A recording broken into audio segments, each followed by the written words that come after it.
અંગત કારણોસર વડોદરાની બરોડા ડેરીના એમડી અજય જોશીએ રાજીનામું આપ્યું. બરોડા ડેરીના એમડી તરીકે અજય જોશીએ ગયા એપ્રિલ માસમાં જ રાજીનામું આપ્યું હતું. ત્યારે તાજેતરમાં મળેલી બરોડા ડેરીની બોર્ડ બેઠકમાં તેમનું રાજીનામું મંજૂર કરવામાં આવ્યું છે.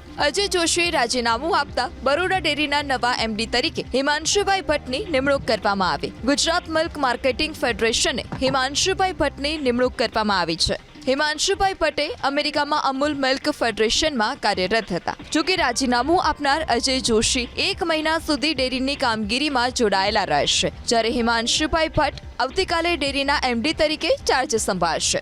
અજય જોશી છેલ્લા 7 વર્ષથી બરોડા ડેરીના એમડી તરીકે ફરજ નિભાવતા હતા. મેરકુવા દૂધ મંડળીમાં મૃત સભાસદોના નામે લાખો રૂપિયાનો વહીવટ થયાના ધારાસભ્ય કેતન ઇનામદારે આરોપો લગાવ્યા હતા, જે મુદ્દે બરોડા ડેરીએ તપાસના આદેશ આપ્યા, જેની તપાસ પૂર્ણ કરીને રિપોર્ટ જિલ્લા રજિસ્ટ્રારને સોંપી દેવામાં આવ્યો છે. અજય જોશીના રાજીનામા પર ધારાસભ્ય કેતન ઇનામદારે આરોપો લગાવતા કહ્યું કે બરોડા ડેરીમાં ચાલતા કૌભાંડને લઈ ફેડરેશને રાજીનામું લઈ લીધું છે. ફેડરેશન અને જિલ્લા પોલીસ વડાની તપાસમાં તથ્યો બહાર આવશે. કૌભાંડમાં મોટા માથાઓના નામ પણ ખુલી શકે છે.